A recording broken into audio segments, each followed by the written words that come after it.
Sand in my teeth. Rotor wash in my ears. A boy's hand in mine as we crossed the alley toward the convoy. Then the sat phone vibrated against my plate carrier like a hummingbird trapped under Kevlar. I almost let it go to voicemail. You don't take calls mid-extraction. But something, call it a mother's radar, made me answer. Mrs.? The voice was raw, breathy.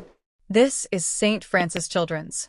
Your daughter is in critical condition. My brain didn't process the words in order. Daughter. Critical. My tongue tasted copper. What happened?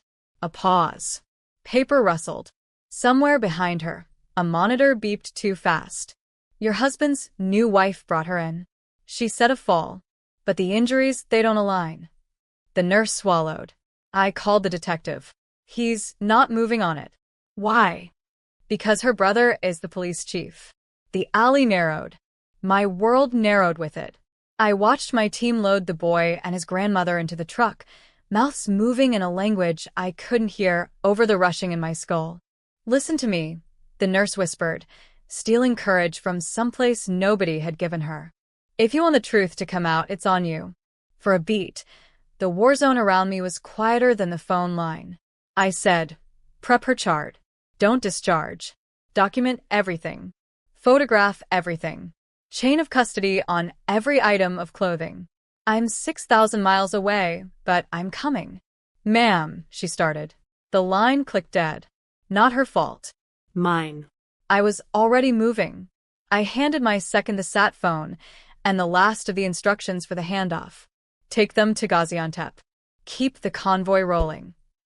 You're breaking protocol, he said, not accusing, stating a fact. Protocol doesn't raise my kid, I said. Wheels up in 30. 30 turned into 21. Our pilot owed me from Kabul. He didn't ask why. On the runway, heat shimmered off the tarmac like a mirage of all the things I'd thought were solid. As the bird clawed for altitude, I stared at the map on my lap, at the ocean between a mother and the room where her daughter lay under lights too bright for small eyes. Here's the thing about systems. They keep secrets for the people who build them. And the moment a system chose my daughter's pain as its price of silence, it made itself my enemy. What happens when the people sworn to protect become the ones who disappear a child's truth? You stop asking permission. I crossed off 3 names on a list I'd kept for years. The detective, the chief, the woman who brought my girl in with a story she couldn't sell to a nurse with a conscience. I wasn't flying home to scream. I was flying home to pull every lever they thought belonged to them. And when the plane touched down, their power would start to shrink, on camera, on paper, in court, until the only thing left of their protection was a headline about how it failed. The air hit me like a wall when the plane door opened. Humid, heavy, wrong. Not the air you want in your lungs when you know your child is breathing it from a hospital bed. My boots hit the tarmac before the stairs were fully locked. I had no suitcase, no pause, no script for pleasantries. Just one backpack with the documents I'd need to strip people of power. A black SUV waited. The driver didn't speak English, didn't need to, he knew the route. St. Francis Children's Hospital, straight through the city's sleeping arteries. Streetlights streaked across the windows, turning my reflection into something I barely recognized. Hair flattened by a headset, eyes that hadn't blinked enough to cry. The nurse was waiting for me in the ER hallway. No smile, no small talk, just a slow shake of her head before she led me in. The room was too white. My daughter's skin was too pale. Machines hummed, beeped, hissed, as if her small body had been turned into a battlefield of its own. She's stable for now, the nurse whispered. But you need to see this. She pulled back the blanket. My breath locked. Dark bruises in shapes you don't get from falling. Tiny finger marks on her wrist, too small to be mine, too cruel to belong to someone who should have loved her. I touched her hair gently. Who did this to you, baby? Her eyelids fluttered, but she didn't wake. The nurse slid a sealed evidence bag onto the counter. Inside, the clothes she'd arrived in, still damp in places I didn't want to think about. I documented everything. Photos, timestamps. I also recorded my call with the detective. You recorded it? I asked, my voice sharper than I intended. She nodded. When he said, drop it. I knew you'd need proof. That was when the door opened, without a knock. She walked in like she owned the place. The woman my husband had married while I was still learning to breathe after the divorce papers. Her perfume hit first, then her voice, syrup over poison. "You're here," she said, almost smiling. "We should talk before you do anything rash." I stood slowly, every inch of me shifting from mother to something she didn't want to meet. "No," I said, stepping closer. "We're going to talk after I make 3 calls. The first to a lawyer, the second to a journalist, and the third," I glanced toward the nurse, who gave the smallest nod, "to someone who outranks your brother." Her smile faltered. "You don't know what you're starting." I looked at my daughter. "You have no idea what I'm finishing." By the time she left the room, her perfume had already been erased by the scent of antiseptic and rage. The nurse handed me a slip of paper. 3 numbers. 3 names. "Allies," she said. "You'll need them." The first number belonged to a man whose voice could move court dates forward without permission. The second, to a journalist who had built a career exposing the kind of people who thought they were untouchable. The third was the kind of number you never store in your phone. You keep it on paper because some names can't be linked to you until it's too late for anyone to stop what's coming. I stepped into the hallway and called the journalist first. "Who's protecting her?" I asked. Silence on the other end, then a slow exhale. "I've been waiting for someone inside the family to talk," he said. "They've kept their hands clean for a decade. But I've got files, sealed police reports, hospital logs. You're the missing piece." We agreed to meet before dawn. When I returned to my daughter's room, she was still asleep, but her hand had shifted just enough for me to see the tiny hospital bracelet.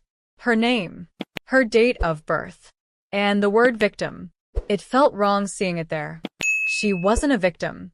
Not anymore. I left the hospital just before 4 a.m. The city was still sleeping, but I wasn't. My cab dropped me at a side entrance to a parking garage. No cameras. No attendants. Just one familiar figure leaning against a car. My father-in-law. He was still in uniform, his medals catching the dim light. His face unreadable. "I heard," he said simply. "And I'm not here to calm you down. I'm here to make sure you don't miss." We sat in the car. He handed me a folder, thin, but heavy with the weight of truth. Inside were photos, sworn statements, and something I didn't expect, a signed affidavit from one of the police chief's own officers. "Why would he risk this?" I asked. "Because," my father-in-law said, starting the engine, "even the dirtiest walls have cracks. And you've got a hammer." We drove in silence, the streets blurring past. We weren't going home. We weren't going to the station. We were going straight to the one place her brother couldn't touch, the federal building. By sunrise, they have a file so thick, the only way to close it would be in court. The lobby of the federal building was empty, save for a security guard who looked at us like we were bringing a storm inside. My father-in-law's badge and uniform cleared us through without a single question. On the 12th floor, a woman in a dark suit was already waiting. She didn't offer her name, just a small nod toward a conference room. Inside, the walls were lined with locked cabinets. She placed a black recorder on the table and pressed a button. "Start from the beginning," she said. I told them everything, the phone call in Syria, the hospital, the detective who never showed, the whispered warnings about the police chief. Every word felt like it scraped something raw inside me, but I didn't stop. When I was done, the suit reached into her folder and slid a photo across the table. It was my daughter, taken months before, sitting on a playground bench. The date stamp told me exactly when. I'd been overseas. She should have been in school. She was being watched, the woman said quietly.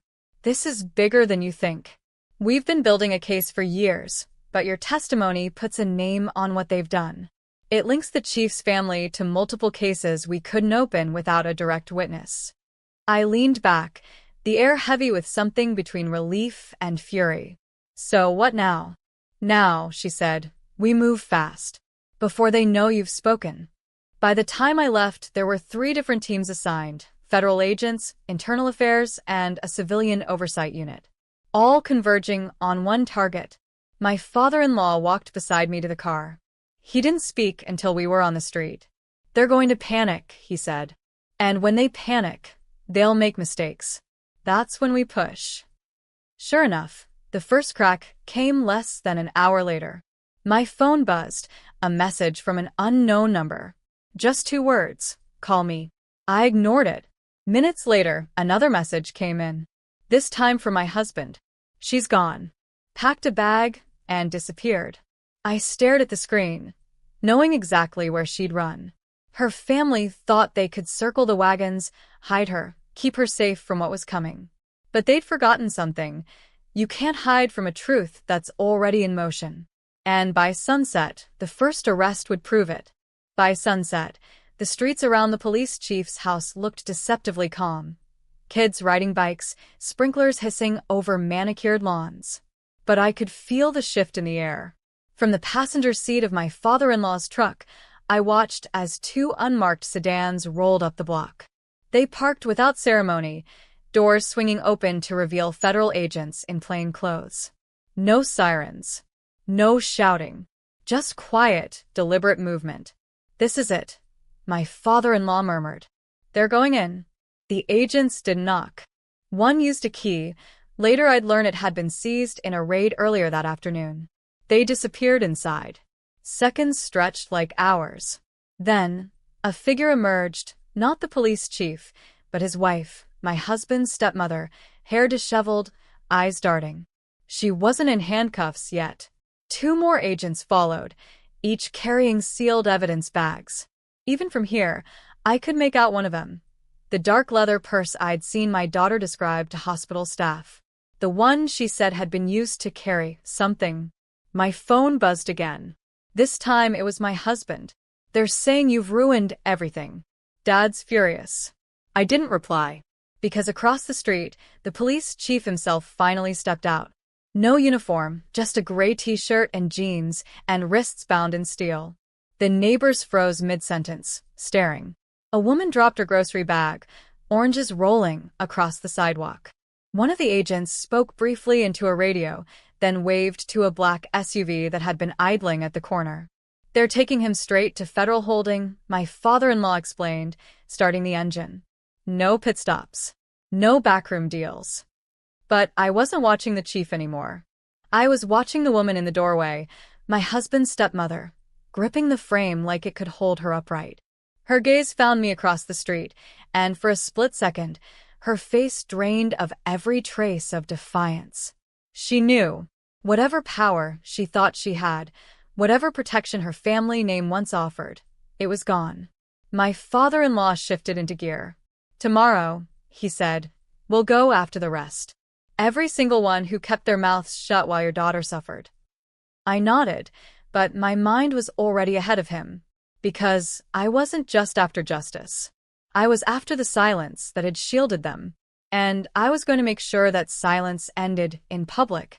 By morning, the news had detonated across every major outlet. Police chief arrested on federal warrant. Evidence linked to ongoing child abuse investigation. I didn't need to read the full articles to know my husband's family was scrambling. The calls started before dawn. Some numbers I recognized, some I didn't. I let every one of them go to voicemail.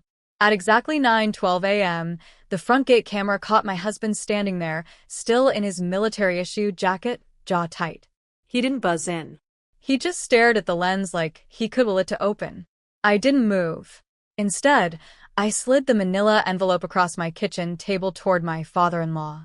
Inside was everything I had compiled during the nights I couldn't sleep. Names, dates, recorded conversations, and sworn statements from hospital staff. Proof that my husband's stepmother had been present and complicit the night my daughter was harmed. He didn't speak. He didn't need to. He just picked up the envelope and walked out the back door toward his truck. By noon, my phone lit up again. This time, it was a news notification. A live press conference.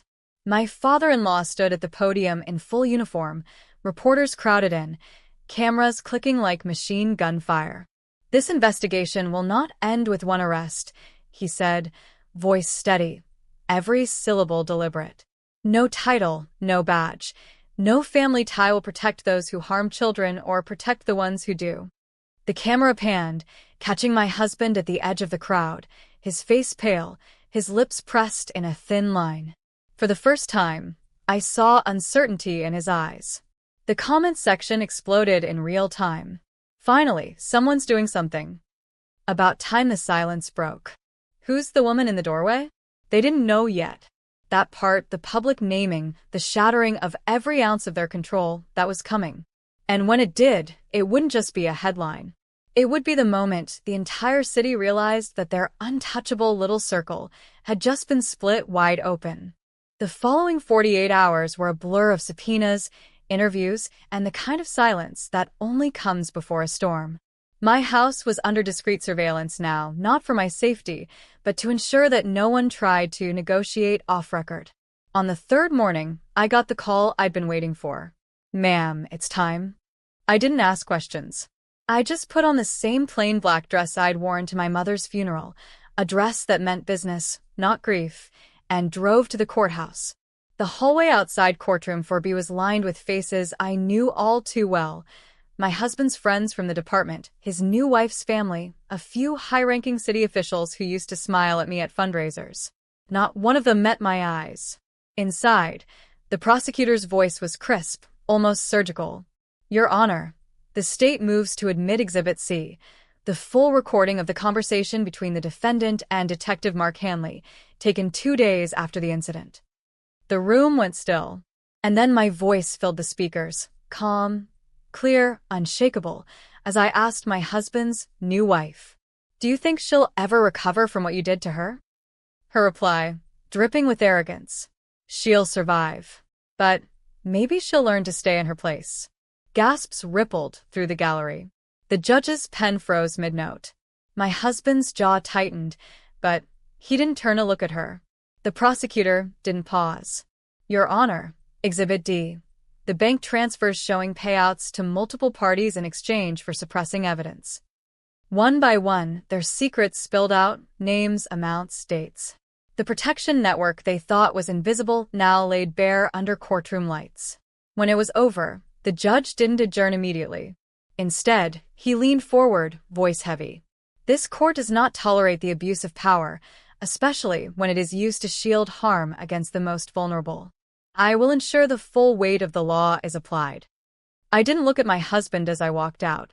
I didn't need to, because the next time we'd see each other, it wouldn't be in our home. It would be across from each other, with a table and the law between us. The verdict came faster than anyone expected. Guilty on all counts. The gavel fell like the final note of a war drum. My husband's new wife clutched the edge of the defense table, her perfectly manicured nails pressing into the wood until they went white. His eyes were on the floor. The same man who once prided himself on control now stripped of every ounce of it. Outside, the courthouse steps were flooded with reporters, microphones stretching like spears. I didn't stop. I had no statement for them, not yet. My only goal was to get home to my daughter, who was still recovering, still learning to sleep without fear. That evening, as I sat by her bedside, my phone buzzed with a message from an unknown number. I didn't know. I swear. It was from one of the officers who'd been at our house the night it happened, one who had laughed in my face when I begged for help. I typed back slowly. "You didn't want to know. And now you do." The days that followed were quiet. Not peaceful. Not yet. But a quiet that meant the storm had passed. The police chief, her brother, was forced into early retirement, his badge taken, his influence gone. The detective who refused to investigate lost his position and his pension. My husband, he would spend the next 20 years behind walls he once used to trap others. As for me, I didn't celebrate. Revenge hadn't been sweet. It had been necessary. One afternoon, as I was making tea, my daughter shuffled into the kitchen, her hair messy from sleep.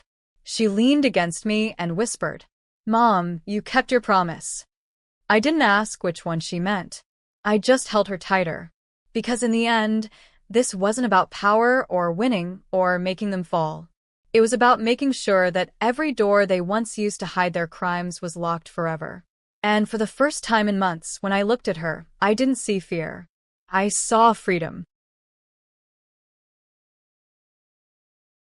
Congratulations on the car, my son. My father's glass clinked loudly at the head of the dinner table, his voice booming with pride. My brother grinned like a golden trophy, his new keys dangling from his fingers, glinting under the chandelier. The whole table laughed. Clapped. Even my mother wiped a tear and whispered, "He deserves it." And then he turned to me. His voice dropped in tone, in warmth. "The rent is due on Sunday. 800 reis. It's way past time you act like an adult." Just like that, the celebration became a courtroom. And I wasn't invited to the party. I was sentenced at it. My name is Lena, and from wherever you're watching this, stay with me. Have you ever sat at a table where love was served on one plate and judgment was dropped in front of you like scraps? Because that night, I wasn't just forgotten. I was targeted. No applause. No pride. Just a financial invoice delivered like a birthday card. I didn't respond. I didn't scream or cry. I didn't argue or plead. I just stood up, quietly. I cleared my plate. Took one last look at the home I helped keep afloat, the one where I cooked meals when mom was sick, stayed up helping my brother study, paid half the bills when dad lost his job, and I went to my room. I packed a duffel bag. My laptop. My documents. My dreams. Then I wrote a note and stuck it to the fridge. Don't worry about the rent. I won't be here Sunday. Or ever again. And I disappeared. No dramatic exit. No door slamming. Just absence. You see, what they never realized, what they refused to see, was that I had been acting like an adult for years. When they wanted peace, I swallowed mine. When they needed money, I gave up mine. When they broke things, I fixed them. But I was never seen. My brother? He failed 2 semesters, got bailed out with private tutoring and a new car. Me? I got scolded for being too quiet, for not smiling enough, for not being as bright as him. But I didn't leave out of spite. I left because I was done auditioning for respect in my own family. That night, I checked into a cheap guest house on the other side of town. A concrete room with peeling walls and a window that didn't quite close, but it was mine. No footsteps outside my door. No shouts about how much I owed. No sudden power cuts because no one paid the bill. I laid on the stiff mattress, stared at the ceiling, and for the first time in months, breathed. I was supposed to feel guilt. Instead, I felt weightless. Over the next few weeks, I worked quietly, picked up more shifts at the cafe, started freelancing online, sold my old clothes, my unused guitar, even the textbooks I once bought to tutor my brother for free. I stayed silent until the messages began. "Where did you go? Mom's been crying. This isn't like you, Lena. Come home. Dad said you're being dramatic. We need your help with the bills." Ah, now they remembered me. Now I wasn't invisible. I was missed. But I wasn't theirs anymore. Because something was happening. Something they didn't know. I wasn't just surviving. I was building. And when I returned, they wouldn't recognize the version of me walking through that door. They thought I'd fold. That I'd crawl back home once reality hit. Tired, broke, ashamed. They pictured me sleeping on benches, begging for help, learning my lesson like a child who wandered too far from the fire. But they didn't know that walking away from them wasn't the beginning of my fall. It was the beginning of my rise. The tiny guest house I moved into, it became a sanctuary. The walls were bare. The bed creaked. The shower barely had water pressure. But no one shouted my name from the hallway. No one banged on my door to ask where their socks were or why I hadn't cooked. Every silence was mine. I worked 3 jobs, part-time at the cafe, freelance copywriting for a small startup, and online language tutoring at night. It was brutal, but every hour I worked was for me. Not for the family name. Not to cover my brother's mess. Not to be noticed. Just me. And that was enough. I started waking up before the sun. Took my tea on the rooftop. Watched the city yawn and stretch below me. I wrote in a journal. Something I hadn't done since my father once said, "Why waste time writing things no one reads?" Now, I was writing everything. Not for them, for me. Meanwhile, at home, the silence grew heavier. My cousin sent me a message. "Your dad's been in a mood lately. Keeps asking where you went. Then another. Your mom asked me if you're okay. She's telling people you're on vacation. Vacation? Sure. If they meant working 14 hours a day and folding my laundry in a shared bathroom stall. But I didn't correct her. Let her live in the story she told the neighbors. Because while she played victim to her friends, I was earning dignity, the one they never handed me at that dinner table. 2 months after I left, I had enough saved for a security deposit. A one-bedroom apartment on the second floor of an old building. Cracked tiles, loud pipes, but sunlight in the living room and a quiet neighbor who offered me lemons from her window garden. I signed the lease in silence. Then I stood in the middle of the room and whispered to the empty space. Welcome home, Lena. No keys gifted by a proud father. No congratulations toast. But also no conditions. No lectures. No quiet reminders that I was never the chosen one. Just the sound of my name belonging to the doorbell. That weekend, I passed my brother on the street. He didn't see me. He was driving the car. The one Dad had toasted over. Music loud. Window down. A girl in the passenger seat with her legs on the dashboard. He looked carefree. But his eyes? They were shadowed. Not the glow of someone secure, but the burn of someone living off borrowed luck. That car? Already registered late. Insurance unpaid. Tires thinning. I knew because I saw the bills before I left. They were in my name. So I smiled quietly, crossed the street, and disappeared into the crowd. Because what they didn't know was this. I wasn't just gone. I was becoming undeniable. And when the lights flickered back on in their world, they'd see the shadow of the girl they dismissed. And she'd be standing taller than they ever imagined. It started with a phone call. Blocked number. I almost didn't answer. But something in my gut said, pick up. Hello. Heavy breathing. Then a voice I hadn't heard in 2 months, thinner than I remembered. Lena, it's your mother. I didn't say anything. I just let her fill the silence she used to hand to me, like punishment. Your father had to sell the car. Ah. So that's why she was calling.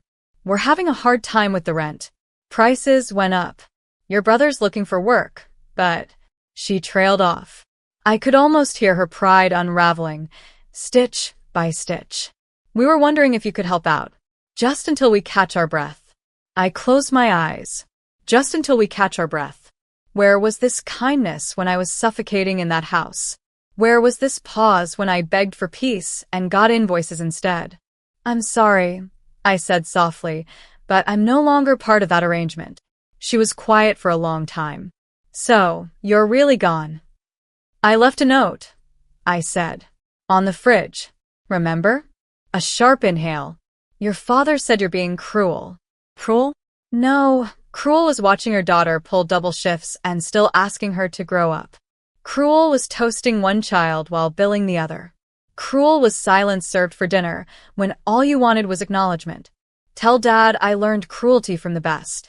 Click. By the end of the month, they had defaulted on the electricity bill. My cousin messaged me again. They lit candles at dinner. Your dad's blaming the economy. But we all know he gambled his pride and lost. The car? Repossessed. My brother? Fired from his job after skipping too many shifts. The rent? Late for the 3rd time. And I? I was sitting in my own living room, floors swept, tea steaming, sunlight stretching across the rug, freelance projects stacked in a folder labeled Freedom Fund. But the real win came when I received a letter. An official one. From the National Talent Program I'd applied to in secret, the one that offered 6-month mentorships in Lisbon for writers. I opened it slowly, half expecting a rejection. Instead, congratulations, Lena. You've been selected. I sat there frozen. Not from disbelief, but from confirmation.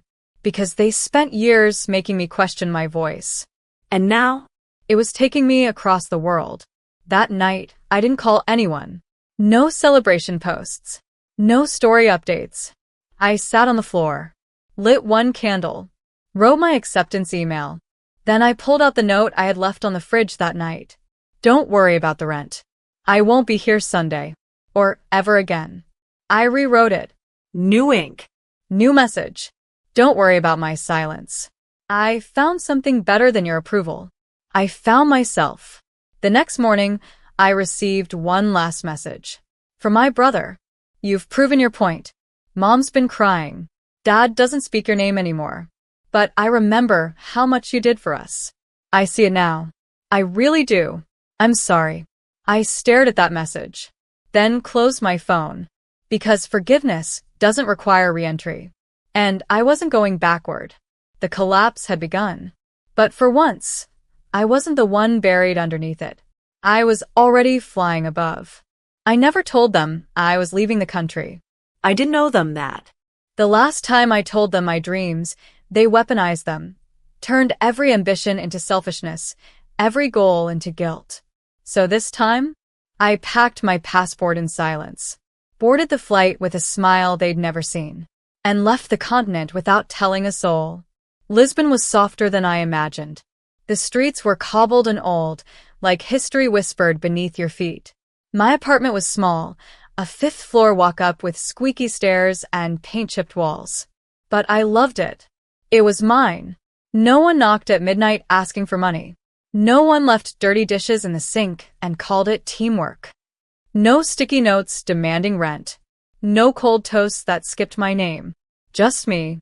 And a view of the orange rooftops that looked like freedom. The mentorship was intense.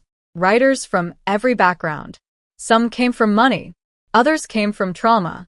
But all of us shared one thing. We had stories that survived the people who tried to silence them.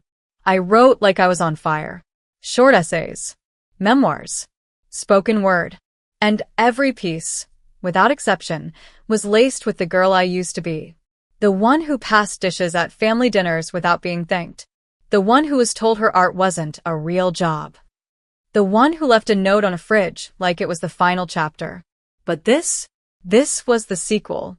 One afternoon, after a performance, a guest speaker approached me. He was a publisher. Well known. Sharp eyes. Kind smile. You don't write for attention, he said. You write for truth. I'd like to talk about a book deal. I almost dropped my coffee. We met later that week. He offered a small advance. Modest but real.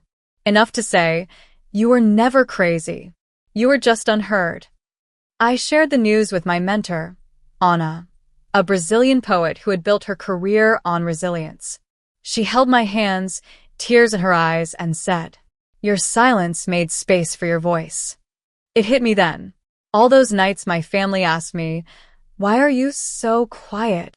They thought I was mute, but I was just watching, learning, collecting. And now, I wasn't just speaking. I was being heard. A week before my final presentation, I received a package.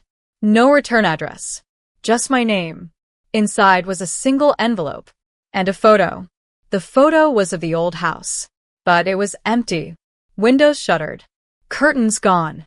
A for sale sign leaning against the gate like a fallen crown. Inside the envelope was a note. Typed. We sold the house. Couldn't keep up without you. We thought you were the fragile one. Turns out, you were the pillar. Dad. I stared at it. Not with pain, but with clarity. They hadn't just lost a daughter. They lost the structure, the spine, The soul. Because while they lifted my brother on a pedestal, I held the ground beneath their feet. And when I walked away, the whole thing crumbled. Not out of revenge, but because it had never been built to last without me. I folded the note, burned it in the sink, and whispered, Now rebuild yourselves. Because I already had. The first print run sold out in 4 days.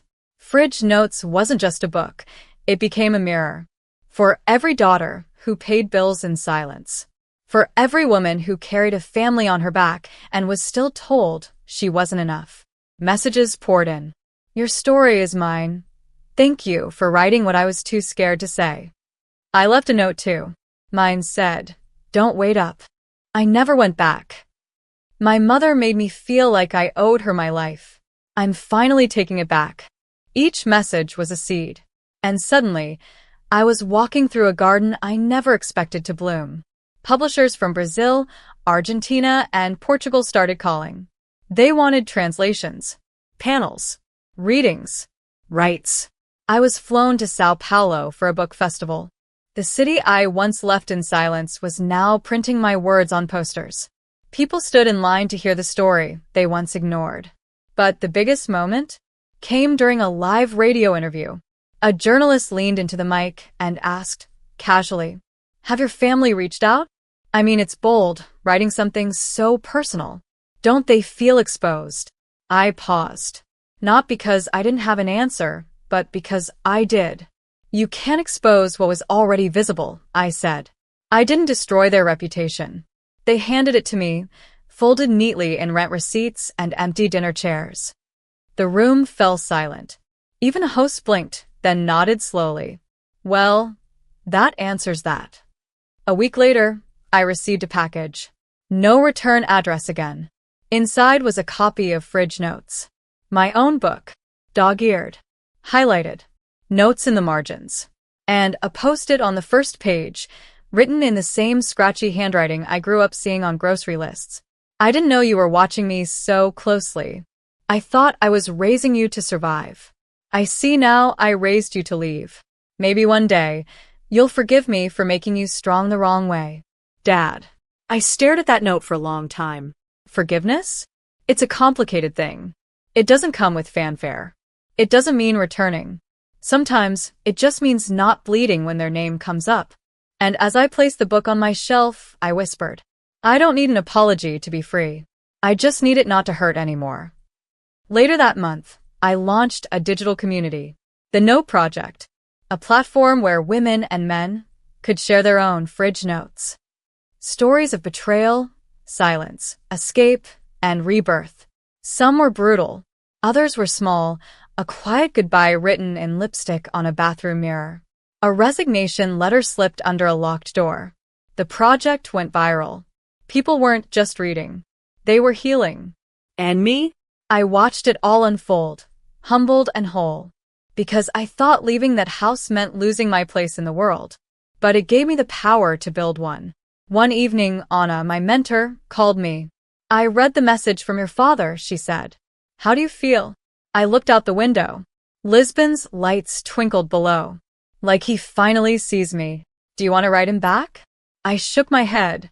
I already did. Every word of that book was my answer. Because the greatest revenge is not rage. It's recognition. And now, even the people who once told me I had nothing to say were reading every line. The theater was packed. Students, mentors, publishers, locals who had read the flyer and wandered in. The lights were low, the mic crackled, and somewhere in the back row, I swore I could feel the ghost of who I used to be, nervous, quiet, praying to just disappear. But not tonight.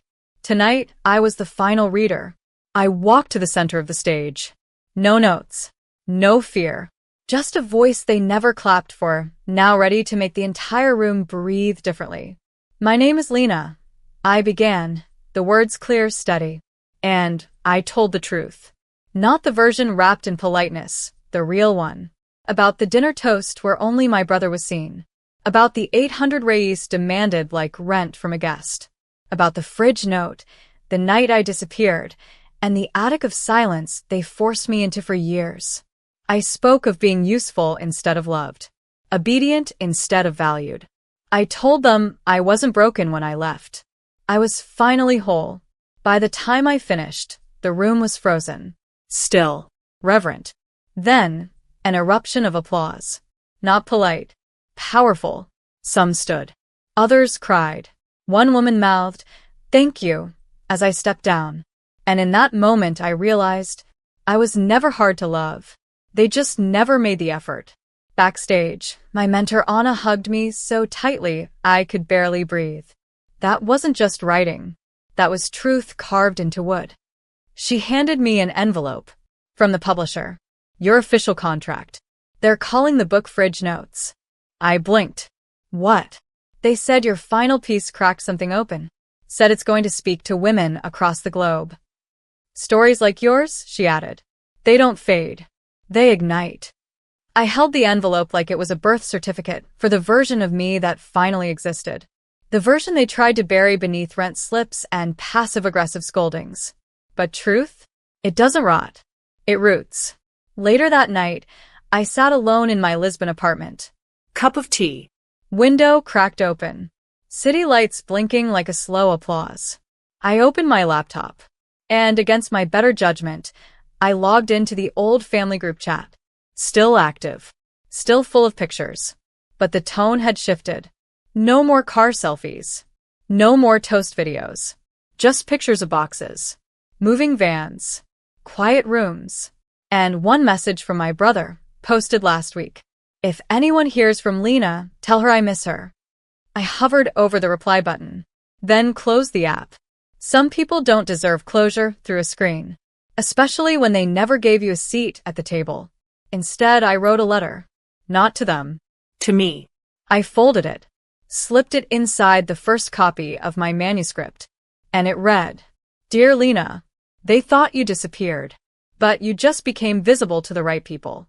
You didn't run. You rose. And one day, when they tell your story, let them know you built your life from the silence they left you in. Because now, I wasn't the daughter in the corner. I wasn't the sister who paid rent while others partied. I was Lena, writer, survivor, and the loudest voice to ever leave a house that tried to mute her. I didn't plan to return to Brazil. Not out of fear, but because I no longer needed a stage in the place that once made me invisible. But when the Note Project partnered with a literacy foundation in Sao Paulo and invited me to speak, I said yes. Not to see them. To see myself where I began, where I was buried, and where I bloomed anyway. I landed on a Thursday. Cool breeze, gray sky. The city hadn't changed much. But I had. I didn't stay with family. I booked a hotel near the venue. Clean, quiet, safe. I sent no messages. No hints. No invitations. This wasn't a reunion. It was a reclamation. The event was held at a university library. Young girls filled the seats. Women in their 40s and 50s stood in the back, clutching books like lifelines. Some had tears in their eyes before I even said a word. Today, I began, I speak not as the daughter who disappeared, but as the woman who learned how to exist without being approved. I told them everything. About the dinner where the only name they toasted was not mine. About the note on the fridge. About the silence. About the attic-sized apartment that taught me freedom. About Lisbon. The book. The letters. The grief. The rise. When I finished, a girl in the front row stood up. Maybe 17. Her voice trembled. How do you love people who only love the version of you that stays small? I looked her in the eyes and said, You don't. You love yourself big enough that you don't shrink to fit back in. The room clapped, but she was already crying. I stepped down, held her, and whispered, I was you. I promise. And you're allowed to outgrow their expectations. After the event, I walked past my old neighborhood. I didn't stop, just observed. The house still stood. Different color, different tenants, curtains drawn. And then, across the street, I saw him. My father. Sitting on a bench. Alone. Reading fridge notes. He didn't notice me at first. His eyes moved slowly, like the words were bricks he dropped long ago and now had to lift one by one. I could have walked away, but I crossed the street, stood in front of him. His eyes lifted, and for the first time in my entire life, he looked at me without judgment. Lena. Hello, Dad. Silence. He gestured to the book, eyes wet. This is all true? I didn't flinch. Every word. He looked down. I told myself we were helping you grow. You were building walls, I said, and calling it parenting. He nodded slowly, then handed me something. A small envelope. Inside, the final rent note I left on the fridge. I kept it, he said. I hated it, but I kept it. Why? Because it was the first time you chose yourself. And I didn't know how to forgive you for it. But I've since realized you shouldn't need forgiveness for becoming who you are. I didn't say much. I didn't need to. The pain was there, but not sharp anymore. Just dull history. We parted, without promises. No forced hug, just truth standing in the open air. That night, I read back the final pages of my book. And I knew. I wasn't returning to the past. I was just closing it properly. I flew back to Lisbon 2 days later. No dramatic goodbyes. No secret tears. Just peace. The kind you carry when you finally stop waiting for people to choose you and choose yourself instead. My father didn't call. My mother never showed. My brother sent a short message. I read it. The book. I didn't know. I'm sorry. That was it. And honestly, that was enough. Because I had spent too many years begging for sentences when I was always writing chapters. Back in my apartment, I placed the final copy of Fridge Notes on the shelf, not with pride, but with stillness. The kind of stillness you only earn after surviving storms no one else even saw. The window was cracked, Lisbon air drifting in, and I realized, the girl who once scribbled her last words on a sticky note by the fridge? She had written a book that was now translated in 7 languages. She had helped women leave abusive marriages. Students walk out of suffocating homes. Sons confront silence. Mothers find their daughters again. She had lit a fire across continents. With one note. The following week, a journalist came to interview me for a global feature titled, Women Who Changed the Narrative. He asked, near the end, "Do you regret not going back? Not staying to fix it?" I laughed softly. You don't fix a cracked foundation by repainting the walls. He paused, nodded, then asked, "And the girl who left the note on the fridge, what would you tell her now?" I leaned back, stared at the ceiling, and whispered, "You were brave. You didn't disappear. You finally appeared." The article went live. The messages doubled. But I didn't get swept up in the noise. Because the real reward wasn't fame, wasn't money, wasn't the applause. It was the version of myself I woke up next to every day, whole, heard, home. 6 months later, I opened a residency program for young writers. Free lodging, weekly mentorship, therapy access. I called it the fridge. Because sometimes you leave a note behind when no one listens, and years later, the world writes you back. On opening night, I read one final passage from Fridge Notes. They asked me why I never came back. I told them I didn't leave out of anger. I left because they made love feel like a receipt. And I was tired of paying to exist. I looked up. Dozens of young women were crying. And in the front row, that same 17-year-old girl from the Sao Paulo event. She had flown in, used her savings, came alone. After I finished, she came up and said, "I left my house last month. Left a note. Same as you." She handed me a photo of it. For words, this is not love. I hugged her tightly, because I knew she'd just written her first chapter. Now, when people ask me how I found my strength, I say, they tried to make me small, but the silence they forced on me, I turned it into sentences. And one sticky note became a revolution. Because I was never the failure at that dinner table. I was the one who turned a quiet exit into a global entrance.